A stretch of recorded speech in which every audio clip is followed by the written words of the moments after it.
18h21, on se retrouve en direct dans Punchline sur CNews et Europe 1. On accueille avec grand plaisir Henri Guénaud. Bonsoir Henri Guénaud, bienvenue. On va évoquer l'antisémitisme dans un instant, mais juste une question sur ça. Le budget n'a pas été rejeté par l'Assemblée nationale, donc il va partir au Sénat. On a parlé aussi de l'indexation des petites retraites qui va. Alors ça c'est dans le PLF. En partie, être. Oui, d'accord. Bon, sauf que là c'est une décision du gouvernement. Hein, j'entends bien. Qu'est-ce qu'il faut faire? C'est quoi la solution selon vous? Mais il n'y a pas, j'ai toujours dit depuis... Il n'y a pas de solution? Non, j'ai toujours dit depuis le... C'est optimiste comme vision. On est content. Non, mais... Bon, on s'en va. Allez-y, monsieur Guénaud. C'est très intéressant ce qui se passe. Moi, j'ai toujours dit depuis la dissolution qu'il n'y avait pas de solution, il y avait des options. Bonne, plus ou moins bonne, il n'y a pas de solution aujourd'hui. Voilà, on va avoir un budget, ce ne sera pas un budget formidable, c'est même un budget qui va contre-courant de l'état de l'économie, c'est-à-dire que quand vous êtes comme on l'est aujourd'hui, il faut quand même regarder les choses en face, au bord de la récession, probablement dans quelques mois, on va se rendre compte qu'on est entré en récession, et tous les indicateurs, toutes les enquêtes de conjoncture, etc., montrent que la situation est vraiment, vraiment catastrophique.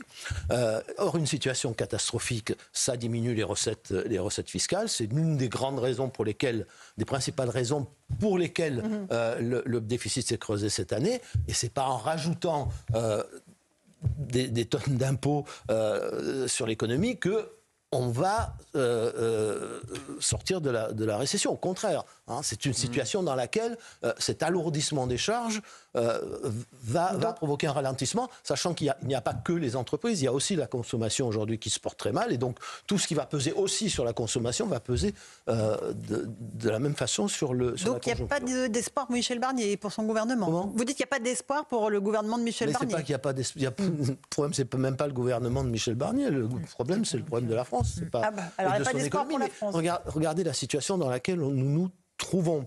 Bon, d'un côté, M. Trump vient d'être élu aux États-Unis. Bon, et il a été élu au moins sur quelques points, sur un mandat très clair. En particulier, il va prendre des mesures protectionnistes. Je vous rappelle que ça n'a pas commencé avec lui. Non, pas vraiment. Ça a commencé dès Obama, ça a été continué par Biden. Donc tout ça, voilà. Tout ça va gêner de toute façon nos exportations. D'un autre côté, l'Allemagne est en sérieuse difficulté, c'est notre principal partenaire commercial, et donc pris entre ces deux étaux et la situation qui est déjà une situation mauvaise, l'économie française, et donc la société a devant elle des jours difficiles. Voilà, très difficile, et ça dépasse largement... Le peuple français a des moments difficiles à passer. Mais non, mais c'est vrai, ça dépasse largement les possibilités du gouvernement actuel, qui plus est dans la situation politique dans laquelle on se trouve, parce que on a rajouté à ça deux éléments qui me paraissent assez dramatiques. Le premier, c'est la situation politique. Vous savez, les écarts de taux, ils se sont creusés au moment de la dissolution, enfin juste après la dissolution. C'est pas le discours sur la dette publique qui a créé les écarts de taux. Ils se sont maintenus, mais le spread avec l'Allemagne, par exemple, il s'est élargi considérablement. Il ne faut pas non plus dramatiser. Mais pas négligeable. En tout cas, la grosse marche, elle s'est faite à ce moment-là. Et c'est la situation politique qui inquiète aujourd'hui, pour l'essentiel, les marchés financiers, les épargnants, les investisseurs, et qui gèlent l'économie. Bon, vous avez un deuxième problème au-delà de la situation politique, c'est que, oui, la situation est préoccupante, mais à la dramatiser de façon excessive, alors on inquiète vraiment les marchés qui sont des machines à anticipation autoréalisatrice. Donc si vous vous promenez sur les marchés financiers en disant « achetez de ma dette, mais moi je suis en faillite », vous avez peu de chances de la vendre à un très bon prix. Tout ça, dernier mot, il y a pas autre chose. J'entends ce que vous dites, mais le constat que vous venez de faire juste avant est quand même assez vertigineux et assez grave. Selon vous, le gouvernement pêche par naïveté ou par irresponsabilité ? Non, je crois que c'est un problème plus général qui est une obsession chez moi, si vous permettez, c'est que nous payons aussi le prix des politiques comptables, des raisonnements comptables. L'économie, ce n'est pas la comptabilité. L'économie, ce sont des acteurs, ce sont des gens qui agissent, qui consomment, qui investissent, qui prennent des risques, qui innovent, qui créent, voilà. Et qui souffrent aussi. Bon, et quand ils souffrent, j'ai même entendu Alain Madelin dire ça l'autre jour, donc ça m'a réjoui de savoir qu'il y avait des convergences parfois idéologiques, c'est quand les gens ils souffrent, vous faites de la mauvaise économie.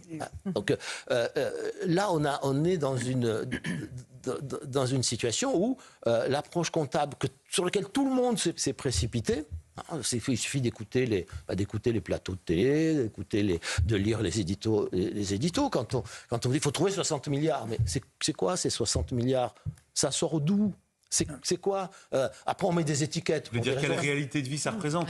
Mais ça représente Qu'est-ce quoi? qu'il y a derrière ces 60 milliards? Ça représente quoi? C'est-à-dire, pourquoi il faut trouver 60 milliards? Ce qu'il faut, c'est recréer des richesses. Alors, vous parliez tout à l'heure de production. Et la production, justement, il faut bien en chercher les origines.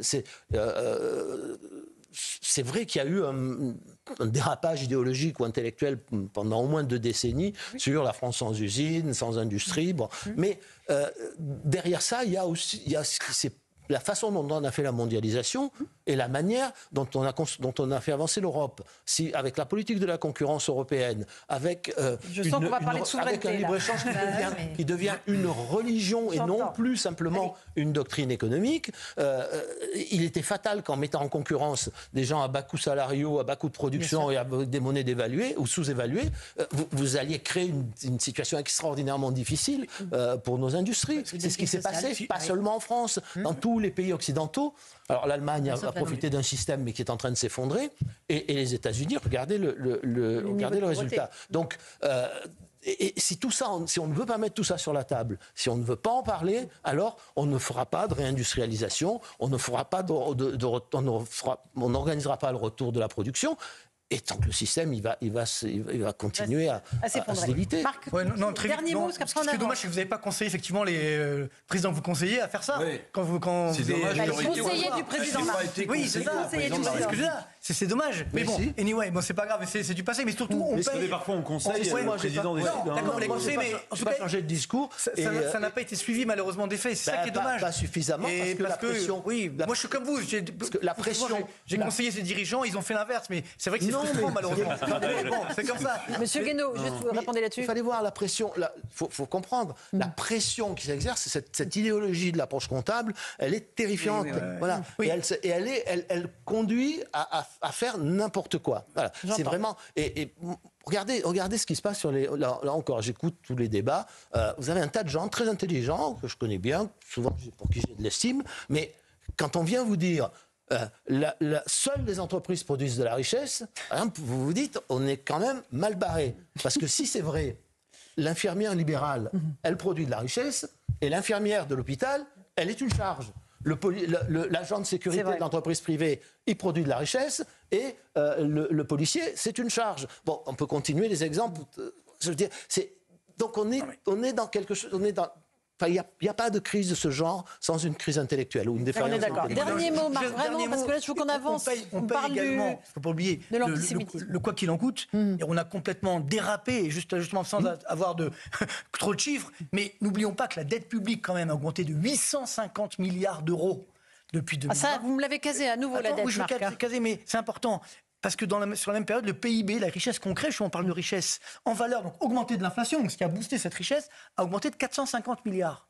400 milliards comme ça qui ont disparu. Oui, parce que la production avait disparu. Donc c'est ça le gros problème, c'est que malheureusement, nos dirigeants ne sont pas dans le concret, ne sont pas dans la réalité du terrain, et c'est ce qui fait que malheureusement on a ce décalage. Et aujourd'hui, que ça va mal, comme on l'avait d'ailleurs annoncé ici même, et c'est là que l'État aurait dû normalement relancer la machine. Il n'a plus les moyens parce qu'il a dépensé n'importe comment pendant des années malheureusement. Moi, ce qui me fait peur, c'est climat de récession et montée de l'antisémitisme. Alors, on va en parler dans un instant parce que on va écouter Bruno Retailleau qui s'exprime justement à propos de ce match au Stade de France, France-Israël.